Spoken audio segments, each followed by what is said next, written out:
Guys, कैसे हो आप लोग। आप सबका एक बार मैं फिर से बहुत बहुत स्वागत करती हूँ अपने YouTube चैनल पर, जिसका नाम है Chandra chemistry tutorial by NK. आज के क्लास में द मोस्ट अवेटेड चैप्टर हम लोग इलेक्ट्रॉनिक कन्फिग्रेशन को पढ़ने जा रहे हैं।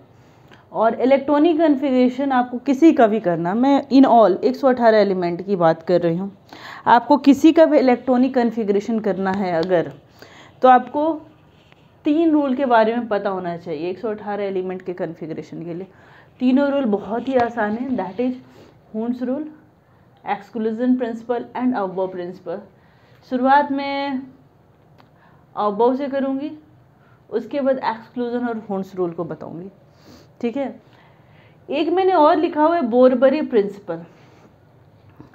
तो बोरबरी प्रिंसिपल हम सिर्फ और सिर्फ जस्टिफाई करने के लिए यूज़ करेंगे कि कब हम एनर्जी लेवल के लो होते हुए इलेक्ट्रॉन पहले भेज सकते किसी ऑर्बिटल में। उस बात को अगर जस्टिफाई करना है तो हम उसे बोरबरी रूल से जस्टिफाई करते हैं कि बाय बोरबरी रूल n+l वैल्यू अगर ज़्यादा हो गई तो वहाँ पे हम लोग ऑर्बिटल के नंबर को नहीं देखते हैं, हम टोटल वैल्यू को देखते हैं। इसके बारे में बात करेंगे हम लोग, ठीक है। शुरुआत करते हैं हम लोग अबव रूल से, अबव प्रिंसिपल। कुछ नहीं करना है आपको, बस SPDF तो याद है, उसको लिखते जाना है। यहाँ हम लिखने वाले हैं 1s, सेकेंड लाइन है ना, फर्स्ट लाइन है तो 1s, सेकेंड लाइन है तो 2s 2p, थर्ड लाइन आ जाएगी तो 3s 3p 3d, fourth line के लिए 4s 4p 4d 4f। F के आगे नहीं होता है, ऑर्बिटल 4 ही होते हैं, S P D और F। देन हो जाता है 5s 5p 5d 5f 6s 6p 6d 6f। ये आपके NCERT में भी मेंशन है, ठीक है। Then 7s 7p 7d 7f, इतना लिख ली। अब इसके बाद आपको एक छोटा सा काम करना है। आपको करना है ये कि आपको तीर चलाने हैं, तीर। जैसे जब हम लोग छोटे होते हैं, 8 9 10 में होते हैं, तो हमारी एक आदत होती है, कॉपी में अपना नाम लिखा, उसको ऐसे बनाया और उसमें ऐसे तीर चला दिया, राइट। सेम काम हमको यहाँ करनी है, तीर चलानी है, ठीक है। पहला तीर 1s, दूसरा तीर हमेशा डायगोनली जाएगा 2s, तीसरा तीर आ जाएगा 2p 3s, नेक्स्ट आ जाएगा 3p 4s, और 3d 4p 5s, 4d 5p 6s, 4f 5d 6p 7s। Next इसके बाद जब आएगा, अब इसको 8s नहीं मिल रहा है तो ये अब रिटर्न नहीं जाएगा, ये यहीं तक आएगा। यानी कि अगर इसको 8s मिल रहता तो फिर हम यहाँ से शुरुआत करते हैं, लेकिन 8s नहीं मिल रहा है तो 7p तक लास्ट हमारा जाता है। यानी कि ये जो लास्ट के पोर्शन बच गए,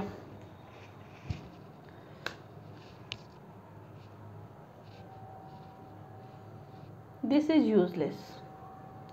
आगे बढ़ने से पहले इस पे हम कुछ डिस्कशन कर लेते हैं, जो आपको मैजिक की तरह लगने वाला है कि ये तो यहाँ पे था और मैं सोच रही थी कहाँ से आया। वो मैजिक क्या है वो देखो, गौर करिएगा। मैंने आपको F में कितने सेगमेंट बताए थे? हॉरिजॉन्टल 1 2, याद आ रहा? 2 सेगमेंट मैंने बताया था, लेंथेनाइट सीरीज और एक्टिनाइट सीरीज। देखो यहाँ पे 2 ही जाते, इसलिए इसमें 2 सीरीज होते हैं, ठीक है। नेक्स्ट मैंने डी में कितना बताया था? लगेगा सेकेंड ईयर, लगेगा AC 4। देखो डी कितने हो रहे, 1 2 3 4, ठीक है। P कितने होते हैं? P का एक लाइन याद कर लेते हैं, ये D था ना, P का याद कर लेते हैं। 13 का हो जाता है बाल, गंगा, इंडियन, तिलक और 113। नंबर। याद आ रहा? अगर ये नहीं याद आ रहा मैंने कैसे लिखा है तो go for my previous video, मैंने बहुत अच्छे से समझाया हुआ है। ठीक है,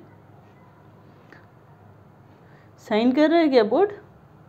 दिस इज 113।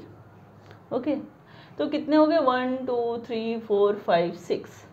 काउंट करें पी कितने हैं? 1 2 3 4 5 6। समझ में आ रहा?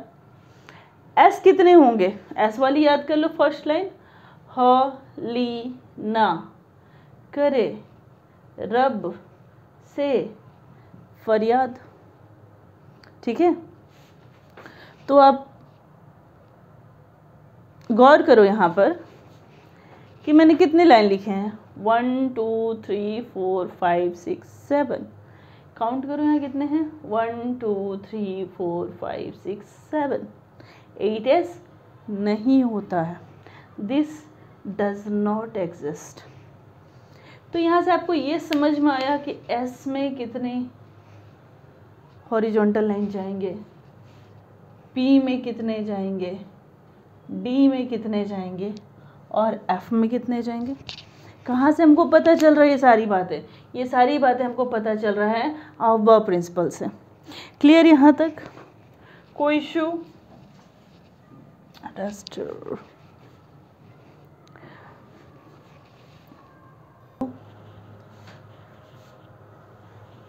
अब आगे देखते हैं।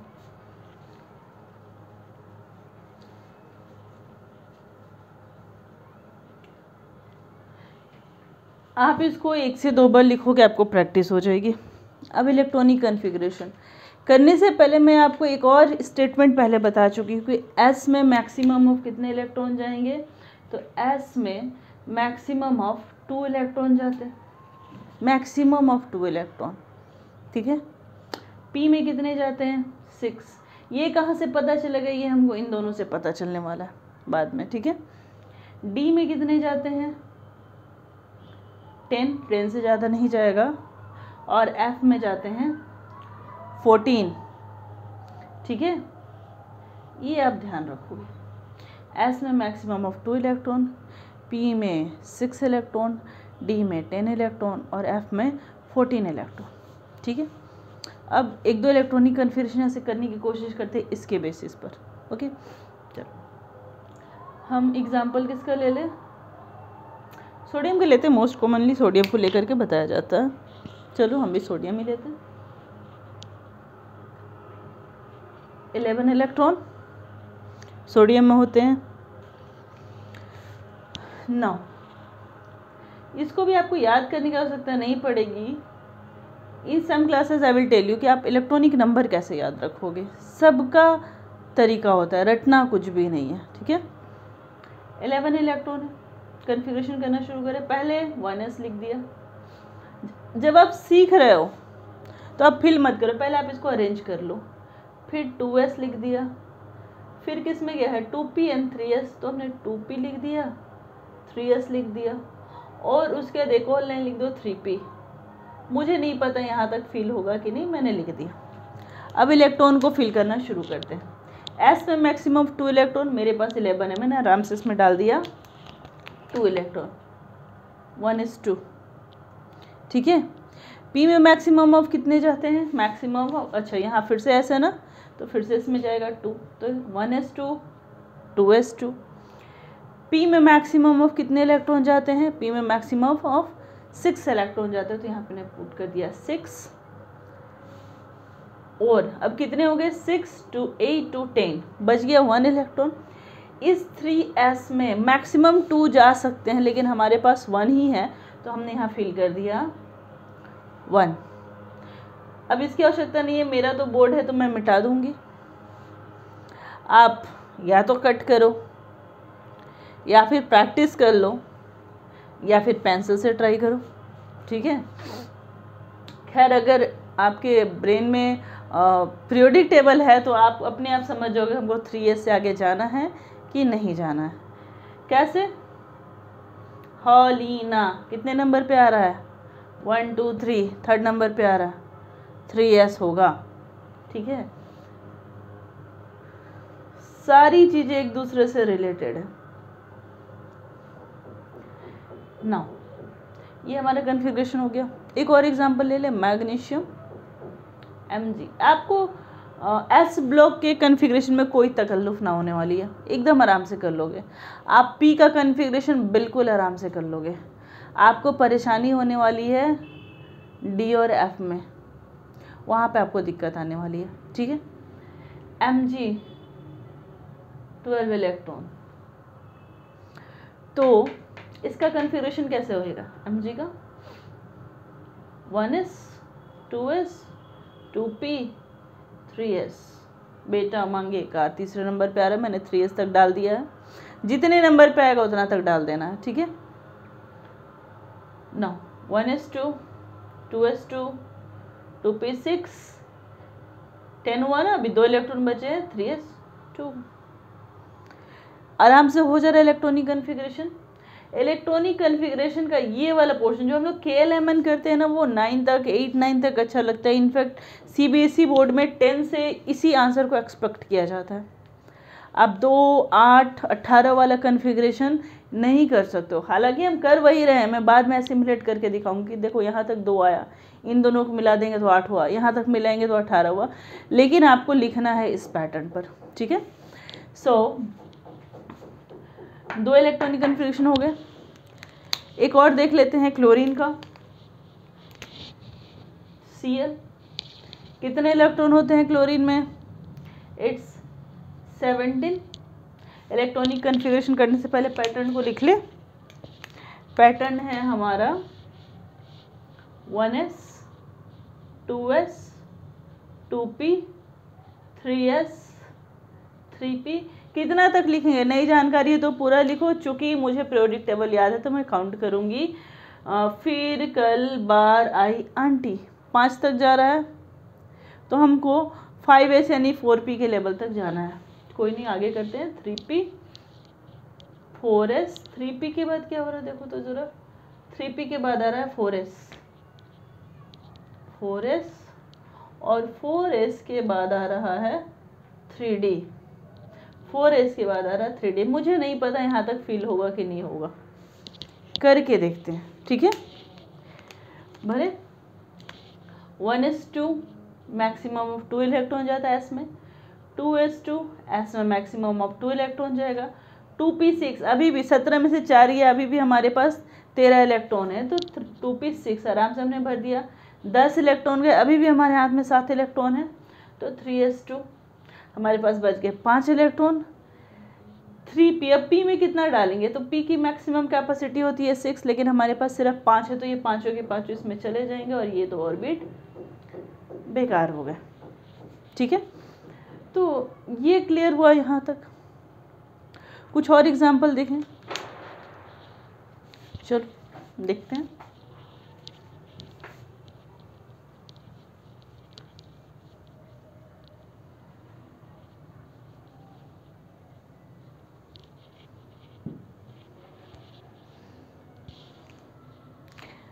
कैल्शियम की एग्जांपल ले लेते हैं। कितने इलेक्ट्रॉन होते हैं कैल्शियम में? 20। Electronic configuration 1s, then 2s, then 2p 3s, 2p 3s, then 3p 4s, 3p 4s, then 3d हम लिख दे रहे हैं, हमें नहीं पता हमको यहाँ तक आना है कि नहीं आना। करना शुरू करते हैं। 1s, s में मैक्सिमम ऑफ 2 इलेक्ट्रॉन, 1s2 अभी भी हमारे पास बच गए हैं 18 इलेक्ट्रॉन, 2s2 बच गए 16 इलेक्ट्रॉन, 2p6 बच गए 10 इलेक्ट्रॉन, 3s2 बच गए 8 इलेक्ट्रॉन, ठीक है। 3p मैक्सिमम ऑफ 6, अभी भी हमारे पास बचे 2 इलेक्ट्रॉन, ठीक है। इलेक्ट्रॉन ज़्यादा रहेगा तो फुल कैपेसिटी पे हम भरते जाएंगे, जब तक ये पूरा नहीं भरेगा हम 3d में नहीं जाएंगे, ठीक है। एस ब्लॉक और पी ब्लॉक इलेक्ट्रॉनिक करते वक्त, इलेक्ट्रॉनिक कन्फिग्रेशन करते वक्त, ठीक है। डी और एफ में कुछ कुछ लोचा होता है, हम लोग डिस्कस करेंगे उसको।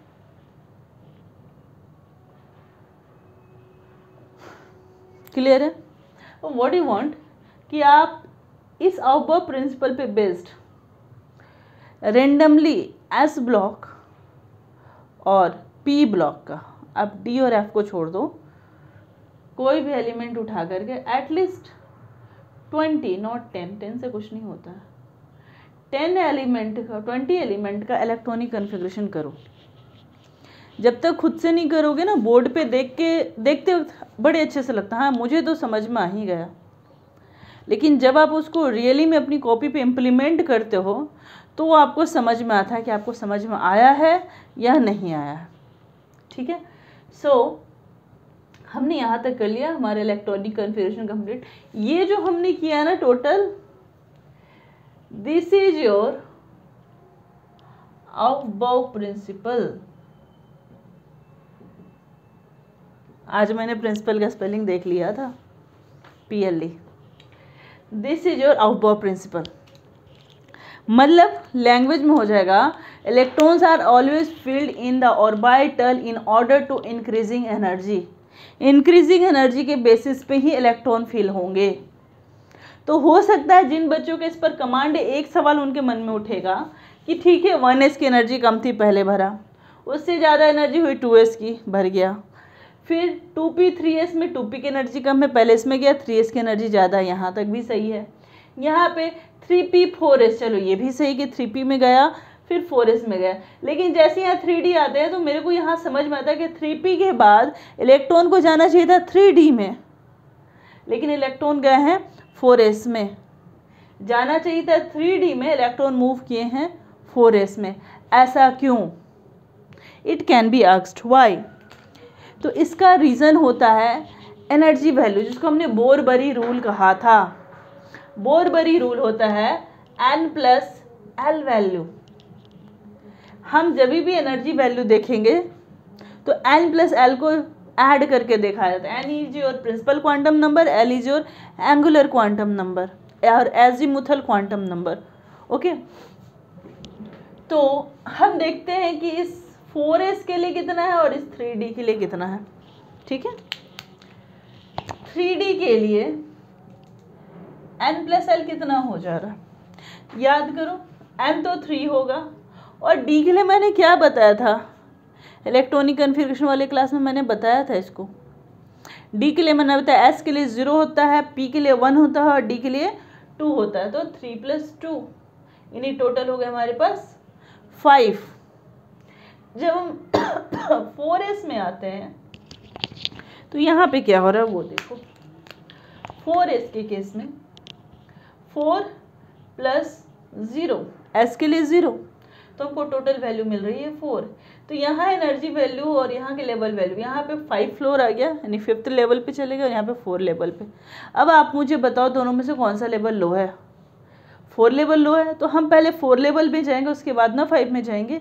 इस वजह से 3p के बाद हम 3d में नहीं जाते हैं, पहले 4s में आते हैं, उसके बाद 3d में जाते हैं। ठीक है, हालांकि आप अबव प्रिंसिपल को फॉलो कर रहे हो तो आप गलती नहीं करोगे, लेकिन अगर आप एनर्जी लेवल को रट करके ट्राई करने की कोशिश करोगे तो ये मिस्टेक हो सकता है कि 3p के बाद 3d आप डाल सको, और जब 3d डालोगे तो वहाँ आप गलती करोगे, क्योंकि एनर्जी वैल्यू में 3d की एनर्जी ज़्यादा होती है, 4s की एनर्जी कम होती है। तो बोरबरी रूल को हमेशा सिर्फ और सिर्फ ये जस्टिफाई करने के लिए यूज़ करते हैं कि एनर्जी लेवल किसकी ज़्यादा है और किसकी कम है। Bohr Bury rule deals with N+L value. ठीक है, तो अबव प्रिंसिपल क्लियर हुआ आप लोगों को? क्या करना है, अबव प्रिंसिपल क्या होता है? It deals with energy level.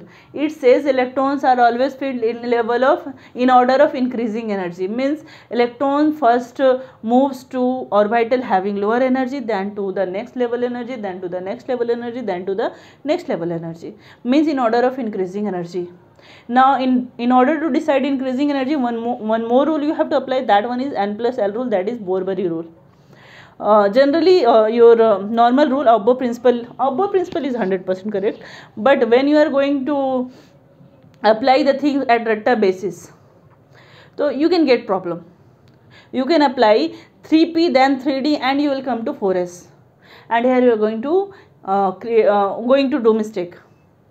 सो यहाँ पे आपको क्या करना है, you have to apply Bohr Bury principle. और अगर आपने अबो को अच्छे से किया हुआ तो आपको दिक्कत नहीं होगी, लेकिन हो सकता है कि कोई आपसे ये क्वेश्चन अराइज कर दे कि हम 3P के बाद 3D में क्यों नहीं गए, 4S में क्यों गए। तो you must know the reason why we moved from 3P to 4S not 3D, cause energy value of 3D is more than 4S. From where we come to know this? From बोरबरी rule, that is n plus l value. Okay? चलो, तो next हम अब इनको discuss करेंगे। इस 3 topic में से मैंने लास्ट वाले टॉपिक अबो को क्लियर कर लिया। अब हम इन 2 प्रिंसिपल को पढ़ते हैं, that is Hund's rule and poly exclusion principal. चलो, so far we have covered Borbori rule and Abbo principle, then I am going to Hund's rule and Pauli exclusion principle. Hund's rule सबसे पहले हम शुरू करते हैं। Hund's rule, इसको hunts भी पढ़ते हैं, बट मुझे हैबिट है हुन्स पढ़ने की। Either you can study read it as Hunt's rule और हुन्स रूल, ठीक है। Hund's rule, okay. Now question arises, what is Hund's rule. तो आप ऐसे समझो, देयर इज़ अ फैमिली, एक परिवार है, जैसे कि एक परिवार हुआ S, एक फैमिली है P, एक फैमिली है D और एक फैमिली है F। आपको 4 फैमिली मिलने वाली है, ठीक है। S फैमिली में कितने बच्चे होते हैं, 0, मतलब एक ही है, 0 और बैटल। P में कितने होते हैं, 3, D में कितने होते हैं, 5, F में कितने होते हैं, 7। आप इसको ऐसे ऑर्बिट के टर्म में बना लो, ये सिंगल, इसमें कोई डिवीज़न नहीं होता। इसके लोकेशन को हम 0 से डिनोट करते हैं। ये मैं अपने प्रीवियस वीडियोस में समझा चुकी हूँ। I share the link in the description और आप वहाँ से देख लोगे, ठीक है। P में 3 पार्ट होते हैं, -1, 0, +1, जिसको हम PX, PY, PZ भी कहते हैं, ठीक है। D में 5 होते हैं, -2, -1, 0, +1, +2। और F में 7 पार्ट होते हैं,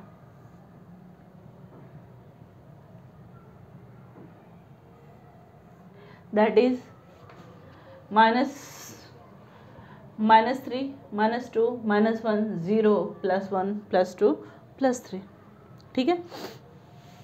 अब ये 4 फैमिली है, 4 फैमिली को भूख लगी है, यानी इलेक्ट्रॉन चाहिए, ठीक है। इसकी मैक्सिमम कैपेसिटी कितनी है, ये आपको याद है, 2। इसकी मैक्सिमम कैपेसिटी कितनी है, यानी कि इसको जितनी भी भूख लगी रहे, ये 2 से ज़्यादा इलेक्ट्रॉन नहीं ले सकते। यानी आप इसको रोटी के टर्म में बोलो तो 2 रोटी से ज़्यादा नहीं खा सकता। इसको जितनी भी भूख लगे, ये मैक्सिमम ऑफ 6 इलेक्ट्रॉन, यानी 6 रोटी से ज़्यादा नहीं खाएगा। ये 10 इलेक्ट्रॉन से ज़्यादा कभी नहीं लेगा और ये 14 इलेक्ट्रॉन से ज़्यादा कभी नहीं लेगा। ये इनकी मैक्सिमम कैपेसिटी है, ठीक है। अब हम इसको रोटी के टर्म में समझते हैं। सपोज खाने बैठे इस फैमिली में कोई और दूसरा नहीं है, ये बंदा अकेले थाली लेकर बैठा है, ठीक है। तो जब थाली लेके अकेले बैठा है तो एक इलेक्ट्रॉन यानी पहली रोटी बनी तो इसी के थाली में आई, और दूसरी बनेगी तो भी इसी के थाली में आएगी। पहला स्पिन +½ होगा, दूसरा स्पिन -½ होगा, यानी कि आप इसको ऐसे और ऐसे नहीं कर सकते हो, ठीक है। +½ -½ अगर 2 है तो 1 है तो +½ ठीक है। चलो यहाँ पे आ जाते हैं। यहाँ पर 3 थालियाँ लगी हुई हैं, बंदे को खाना देना है और यहाँ पर 3 डिवीज़न है। अब हमेशा याद रखोगे कि अगर 3 बंदे साथ में खाने बैठे, यानी 3 बच्चे साथ में खाने बैठे हैं और रोटी बना रही मम्मी, तो ऐसा कभी नहीं होगा कि पहले इसको खिला दिया, फिर इसको खिला रहे, फिर इसको खिला रहे। सबसे पहले सबकी थाली में एक जाएगी, फिर अगर नेक्स्ट रोटी बनती है या बचती है तो फिर इसमें और इसमें जाएगी। यानी पहले हम सिंगली ऑक्यूपाई करेंगे और तब फिर पेयरिंग होगा, पेयर से ज़्यादा कभी नहीं होगा, ठीक है। मैक्सिमम ऑफ 1, देखो ऑर्बिट के अंदर जो छोटा पार्ट होता है ऑर्बिटल, जैसे कि पी ऑर्बिट में 3 ऑर्बिटल होते हैं, एक ऑर्बिटल में मैक्सिमम ऑफ 2 इलेक्ट्रॉन, तो 3 ऑर्बिटल में मैक्सिमम ऑफ 6 इलेक्ट्रॉन, इसलिए पी में 6 जाता है। डी ऑर्बिट में 5 ऑर्बिटल होते हैं, ठीक है, कमरे के अंदर का लोकेशन ml याद कीजिए, मैंने पढ़ाया था, ठीक है। तो यहाँ पर एक ऑर्बिटल में मैक्सिमम ऑफ 2, तो 5 ऑर्बिटल है तो maximum of 10 electron. Same here 7 orbitals है and 1 orbital can have maximum of 2, तो 7 मतलब 14 electron, so F has maximum of 14 electrons. खैर अभी मैं बात करूँ कि इलेक्ट्रॉन का डिस्ट्रीब्यूशन कैसे होगा। अगर मान लो कि आपके पास 4 इलेक्ट्रॉन दे दिया कि 4 को डिस्ट्रीब्यूट करो, तो ऐसा थोड़ी ना होगा कि मैंने इसको 2 दे दिया और इसको 2 दे दिया और इसको भूखे रख दिया। It's never going to happen. सबसे पहले क्या किया जाएगा, सबसे पहले सबकी थाली में एक एक एक जाएगा, और अगर बचा तो फिर पेयरिंग होगी, ठीक है, यानी कि इसके बाद यहाँ पे पेयरिंग, अगर 4 हुआ तो, ठीक है, पेयरिंग उसके बाद होगी, यानी कि first electrons are filled singly and then pairing takes place. First electrons are filled in orbital singly and then pairing takes place. It is your Horn's rule. Okay, next यहाँ पर देख लो, ये मेरा 4 इलेक्ट्रॉन को मैंने भर के दिखाया है, आप इसको दूसरे पेन से भी दिखा दो अगर 6 है तो। सेम यहाँ पर डी में भी पहले कैसे ऑक्यूपाई करेगा, तो पहले सिंगली ऑक्यूपाई करेगा और उसके बाद ही पेयरिंग होगी, पहले सिंगली, यानी कि 5 थालियां लगी हुई हैं तो पहले सबकी थाली में एक एक एक एक एक रोटी डाली जाएगी, उसके बाद ही रोटी की डबलिंग शुरू होगी। ऐसा नहीं कि एक के प्लेट में 2 डाल दिया, दूसरे के प्लेट में 2 डाल दिया, तीसरे के प्लेट में 2 डाल दिया, 6 रोटी थी और बाकी 2 को भूखे रख दिया, ऐसा कभी नहीं होगा। तो पहले इलेक्ट्रॉन का डिस्ट्रीब्यूशन सिंगली होगा, सारे ऑर्बिटल में जब सिंगली ऑक्यूपाई हो जाएंगे उसके बाद पेयरिंग टेक्स प्लेस। ओके, तो pairing of electron takes place only when electrons are singly occupied in orbitals, not orbit, orbitals, ठीक है। सेम हियर, यानी कि पहले कैसे जाने वाला है, सिंगली जाने वाला है, अगर 14 रहा तब, ठीक है। डोंट पुट द हैबिट कि 14 है तो मैं पेयरिंग करते हुए जा रहा या जा रही हूँ, नो, आपको पहले सिंगली भरना है, उसके बाद ही आपको पेयरिंग करनी है। अगर 14 इलेक्ट्रॉन है तब आप इसको हाफ एरो से भी दिखा सकते हैं, इट्स नॉट एन इशू। एक एग्जांपल देख लेते हैं, ठीक है। मैं बात कर लूं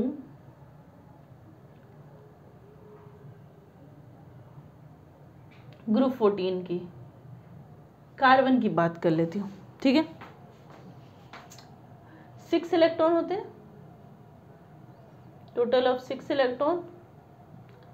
इलेक्ट्रॉनिक कन्फिगरेशन क्या हो जाता है कार्बन का, इट्स अभी अभी बताया 1s 2s 2p, 1s2 2s2, 4 खत्म, बच गए 2, तो 2p2। ये तो मेरा फील्ड है पूरा, ये फील्ड है, हमको इसको लेके इशू है नहीं। मेरे को समझना है कि ये पूरा नहीं है तो हम इसको कैसे भरेंगे। तो देखो ये कैसे ऑक्यूपाइड होता है, ये मैं 2p बना रही हूँ। If you don't know Hund's rule you can do कि 2 इलेक्ट्रॉन है ना, दोनों को हमने ऐसे डाल दिया, और जिस मोमेंट पे आप ऐसे किए मीन्स आप तो गलती कर दियो, क्योंकि हुन्स रूल कहता है first electrons are occupied singly then pairing takes place. तो हमको पहले क्या करना है, इसमें एक जाएगा और फिर इसमें एक जाएगा। ये हुन्स रूल क्लियर हो रहा है, first electrons occupy singly and then only pairing takes place, ठीक है, कोई इशू। एक और एग्जांपल देख लेते हैं, किसकी देख लें,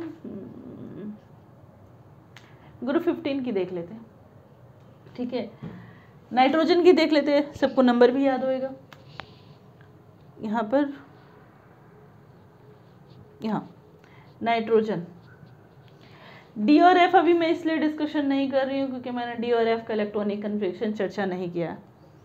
नाइट्रोजन कितने इलेक्ट्रॉन होते हैं, 7 electron, configuration 1s2 2s2 2p3। 2 2 4 3 7। ये फील्ड है, हमको इसका टेंशन नहीं लेना, जो पूरा नहीं है हमको उसका देख लेना है। आप बनाने का इसका भी बना सकते हो, ये ऐसे बनेगा 1s 2 2s 2 एंड 2p यहाँ कर दिया मैंने। अब देखो 2p में 3 इलेक्ट्रॉन है, अगर आपने बाई मिस्टेक इसको ऐसे कर दिया तो आप गलती कर चुके हो। आप पहले इसको सिंगली भरोगे और सिंगली भरने के बाद अगर इलेक्ट्रॉन बचते हैं तो ही पेयरिंग होगा, यानी कि 3 इलेक्ट्रॉन ऐसे जाने वाले, ठीक है।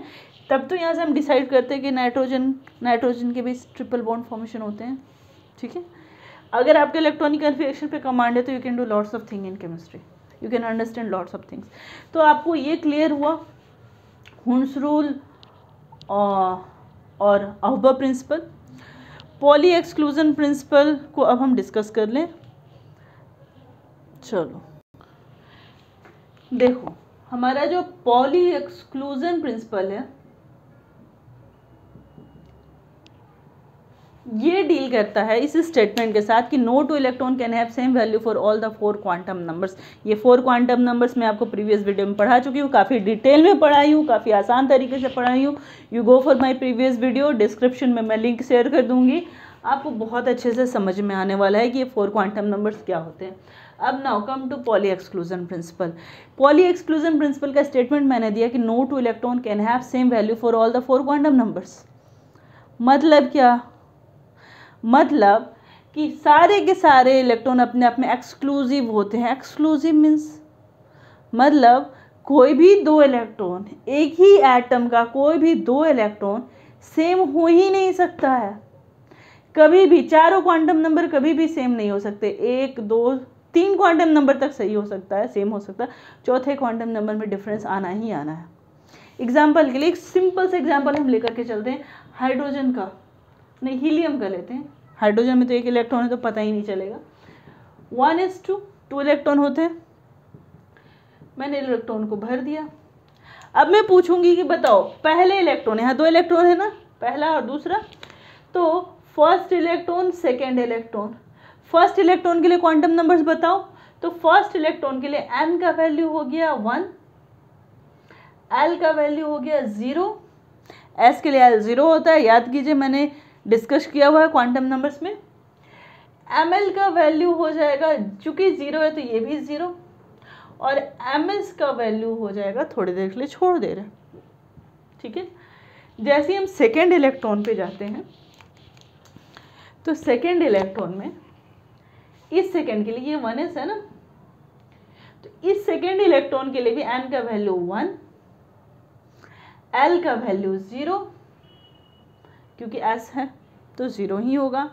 ml हो जाएगा 0, 0 है तो ml 0 ही होने वाला है, और ms हो जाएगा, वेट ms देखते हैं। तो आप कहोगे यहाँ 3 क्वांटम नंबर तो सेम हो गए, n l m, जो वैल्यू इस इलेक्ट्रॉन के लिए है वही वैल्यू इस इलेक्ट्रॉन के लिए है। लेकिन बच्चा ध्यान दो, मैंने अभी ms नहीं लिखा है, मैंने कहा no two electron can have same value for all the 4 quantum numbers. मैंने ये स्टेटमेंट बिल्कुल नहीं दिया कि 3 वैल्यू सेम नहीं हो सकते। हो सकता है कि 3 वैल्यू सेम हो, लेकिन चौथे वैल्यू डेफिनेटली डिफरेंट हो सकता है, होगा ही। अगर 3 सेम हो गया तो चौथा डेफिनेटली डिफरेंट होगा, ठीक है। एक एटम के अंदर, हम 2 अलग अलग एटम को लेकर कभी कंपेयर नहीं कर रहे, हम एक एटम के अंदर की बात कर रहे हैं, ठीक है। तो देखो इसके लिए ms क्या हो जाएगा, ये अपवर्ड डायरेक्शन में है +½ ये डाउनवर्ड डायरेक्शन में है तो -½ अगर कहीं फर्क नहीं आया तो ये लास्ट वाले में ज़रूर फर्क आ जाएगा। यानी no two electron can have all the values, all the quantum number same, all the values for 4 quantum number same, okay. यानी all the electrons are exclusive in itself, यानी इनके जैसा कोई दूसरा है ही नहीं, ठीक है। अगर सोडियम के पास 11 इलेक्ट्रॉन है तो वो 11 हो अपने आप में स्पेशल है, उन 11 में कोई भी 2 एक दूसरे की तरह हो ही नहीं सकते हैं। अगर हो गए तो फिर हमारा पूरा प्रिंसिपल ही गलत हो जाएगा, इट्स नॉट पॉसिबल। तो पॉली एक्सक्लूजन प्रिंसिपल यही डील करता है कि all the electrons of an atoms are exclusive. Example एक देख लेते हैं,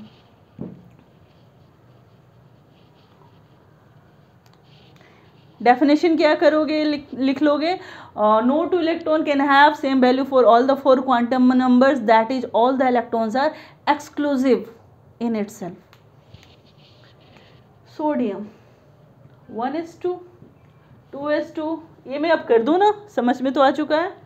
2p6 3s1, कहीं से भी उठा लेते हैं हम। चलो 1s2 का देख लेते हैं, सारे को देख लेते, ठीक है। अगर मैं बोल दूं कि मेरे को इसके इलेक्ट्रॉन को कंपेयर करो, 2 इलेक्ट्रॉन है तो इसके इलेक्ट्रॉन को कंपेयर करो, ठीक है। 1s के इलेक्ट्रॉन को चलो कंपेयर करते हैं। इट्स 1s2, ठीक है। n का वैल्यू 1, n डैश का वैल्यू 1, एक अपवर्ड और एक डाउनवर्ड, ठीक है। इसका और इसको मैंने डैश से दिखा दिया, दिखाने के लिए किया है, ठीक है। 1 1, n का वैल्यू 1 1, l का वैल्यू चूंकि दोनों ही s में है तो 0 0, ml का value since l is 0 ml is also 0, और ms क्या हो जाएगा, if it is upward it is +½ downward this is -½ clear है। तो 3 तो सेम आए, चौथे में फ़र्क आ गया, कहानी ख़त्म। अगला डिस्कस कर लेते हैं, अगर 2s रहा तब क्या करेंगे। होप सो आपको समझ में आ रहा होगा, 2s को डिस्कस करने की आवश्यकता नहीं है, बस ऐसे ही समझ लेते हैं। 2s2, देखो अगर इसको मैंने डैश कर दिया तो इन दोनों ही इलेक्ट्रॉन के लिए n का वैल्यू कितना हो गया, 2 2, l का वैल्यू कितना हो गया, चूंकि s है तो 0 0, l 0 हुआ तो ml भी 0 हो जाएगा, और ms क्या हो जाएगा, अपवर्ड के लिए +½ नीचे वाले के लिए -½ यानी 3 तो सेम हुए लेकिन चौथे में फ़र्क आ गया। मीन्स कोई भी 2 इलेक्ट्रॉन सेम हो ही नहीं सकता। एक बार p को देख लेते हैं।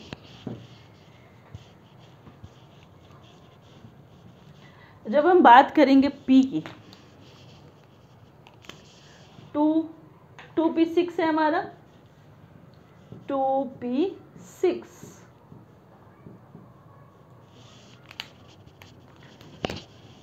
एक 2 3 4 5 6, आपको पता है पूरा फील्ड है तो भी आप पेयरिंग के साथ शुरू नहीं करना, ठीक है। गो रूल वाइज, तो आप अगर एब्सेंट माइंड में भी वर्क करोगे ना तो भी गलत नहीं होगा। 2p6 नाउ हम इसके लिए देख लें, ये -1 होता है, ये 0 होता है, ये +1 होता है। अगर मेरे को बोल दिया जाए इसको कंपेयर करने, इस इलेक्ट्रॉन को कंपेयर करो, इस इलेक्ट्रॉन को कंपेयर करो, तो हमको साफ साफ समझ में आ रहा है कि चलो n का वैल्यू सेम हो गया, l का वैल्यू सेम हो गया, ml ये -1 हो जाएगा और ये 0 हो जाएगा, कोई फ़र्क ही नहीं है, ठीक है।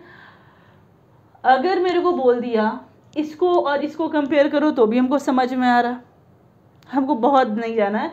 n का वैल्यू तो 2 हुआ, l का वैल्यू 1 होगा, 2 सेम हो गया, लेकिन जैसे ml में जाएंगे ये -1 हो गया और ये +1 हो गया, ठीक है। तो यहाँ पे फ़र्क नहीं है, ये इलेक्ट्रॉन नंबर से बताया जाता है। 5th इलेक्ट्रॉन 6th इलेक्ट्रॉन को कंपेयर करो, 5th इलेक्ट्रॉन और 10th इलेक्ट्रॉन को कंपेयर करो, ऐसा डिस्कशन किया जाता है, ठीक है। मैं इसको नेक्स्ट वीडियो में और थोड़ा डिस्कस करूँगी, ये वीडियो मेरा काफ़ी लंबा होते जा रहा। मेरे को सेम कर दे कि इन्हीं दो को कंपेयर करो, तब देखते हैं n का वैल्यू क्या हुआ दोनों के लिए, n का वैल्यू 2 2, इसके लिए भी 2, इसके लिए भी 2। l का वैल्यू क्या हुआ 1 1, p के लिए l 1 होता है। ml क्या हो गया, चलो ml भी सेम है, -1 -1, ml निकालना है, मैंने अपने क्वांटम नंबर के क्लास में सिखाया हुआ। अब सवाल आता है ms क्या हो जाएगा। देखो बाबू, ये अपवर्ड और एक डाउनवर्ड है ना, तो एक जगह हो जाएगा +½ एक जगह हो जाएगा -½ यानी कि ओवरऑल हम कुछ भी कर ले, एक एटम के अंदर no two electron can have same value for all the 4 quantum numbers, this is the thing. तो हमने आज के क्लास में क्या क्या पढ़ा, हमने आउबर प्रिंसिपल को पढ़ा इलेक्ट्रॉनिक कन्फिगरेशन करने के लिए, साथ ही साथ हमने ये जस्टिफाई किया कि आउबर प्रिंसिपल बनाते समय हम बोरबरी रूल को इम्प्लीमेंट करके ये बता सकते हैं कि why electron first come to 4s then goes to 3d। Next इसके बाद हमने पढ़ा हुंड्स रूल। हुंड्स रूल कहता है कि first electron occupy singly and then pairing takes place. और नेक्स्ट हमने पढ़ा Pauli exclusion principle, means all the electrons are exclusive, note electron can have same value for all the 4 quantum numbers. अब सवाल उठता है कि हमने यहाँ तो पढ़ लिया, प्रॉब्लम होता है कि एग्जाम में कंफ्यूज हो जाते हैं कि हुंड्स रूल क्या था, एक्सक्लूजन प्रिंसिपल क्या था और अफबॉ क्या था। अफबॉ प्रिंसिपल में तो आपको कंफ्यूज ही नहीं होना है, वो इलेक्ट्रॉनिक कन्फिग्रेशन बताता है। आप कंफ्यूज हो गए हुंड्स में और पॉली एक्सक्लूजन प्रिंसिपल में। तो आप याद रखो, भरते वक्त मैंने 2 ही बातें बताई, एक सिंगली ऑक्यूपाई करेगा और no two electron can have all the value for same value for all the 4 quantum numbers. अब यहाँ एक टर्म याद रखना, पॉली एक्सक्लूजन प्रिंसिपल में एक्सक्लूसिव मीन्स पहले इलेक्ट्रॉन की तरह कोई भी दूसरे इलेक्ट्रॉन हो ही नहीं सकते, यानी कि कोई भी 2 इलेक्ट्रॉन सेम है ही नहीं, all the electrons are exclusive special. तो आपको यहाँ से बिल्कुल आराम से याद आ जाएगा कि एक्सक्लूजन प्रिंसिपल किस चीज़ से डील कर रहा है और हुंड्स रूल किस चीज़ से डील कर रहा है। ठीक है, तो मिलते हैं नेक्स्ट वीडियो में। आज की क्लास के लिए इतना ही। पढ़ते रहिए, हंसते रहिए, मुस्कुराते रहिए, केमिस्ट्री को समझते रहिए। मेरे वीडियो को लाइक कीजिए, चैनल को सब्सक्राइब कीजिए, कमेंट कीजिए। Good luck.